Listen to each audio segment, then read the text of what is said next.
সম্ভবত পৃথিবীর কঠিনতম কাজগুলোর একটি হচ্ছে সবচেয়ে কাছের প্রিয় মানুষের মুখোশের আড়ালে লুকিয়ে থাকা আসল মানুষটিকে দেখে ফেলার পর সেটা মানতে না পারা। সব জেনেও না জানার ভান করে থাকা, প্রচন্ড কষ্ট পাবার পর, আঘাত পাবার পর, বিশ্বাস ভাঙ্গার পর সবাই চিৎকার করে রাগারাগি করতে পারে না, হাউমাউ করে কেঁদে চোখ লাল করতে পারে না, ক্ষমা করে দেওয়ার মতো উদার বা ক্ষমা না করে প্রতিশোধ নেওয়ার মতো আশ্চর্য ক্ষমতা সবার থাকে না। কারো কারো থাকে অস্পষ্ট তীব্র অভিমান, ভাষাহীন, চিৎকারহীন, অপ্রকাশ্য, খুব গোপন অভিমান। নিজের সঙ্গে নিজেই কোনো রক্তপাতহীন এক শীতল যুদ্ধ।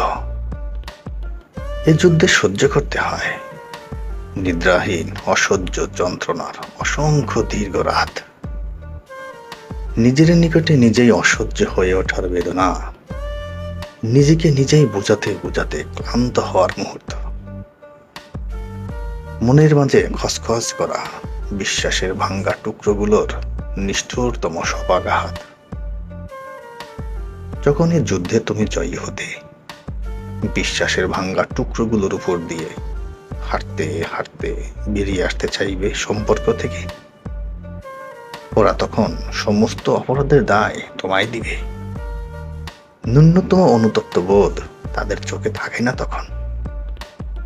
এমন আচরণ করবে ওরা যেন তুমি প্রতারক।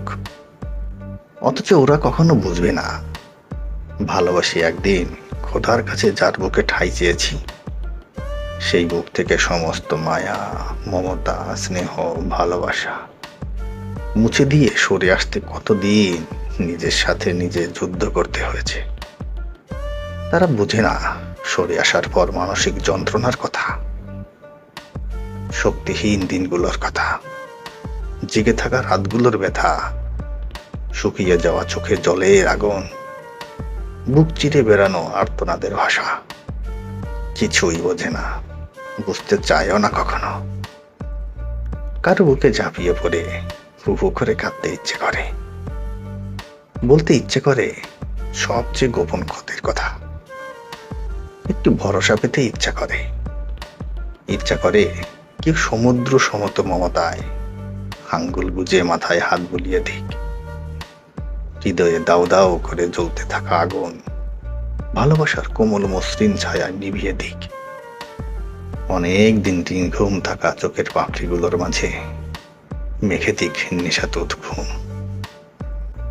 অথচ বিচ্যুত নক্ষত্রের মতন কিছুর সাথেই আমাদের আর দেখা হয় না, না গল্পের সাথে, না প্রেমের সাথে, না সম্পর্কের, না মানুষের।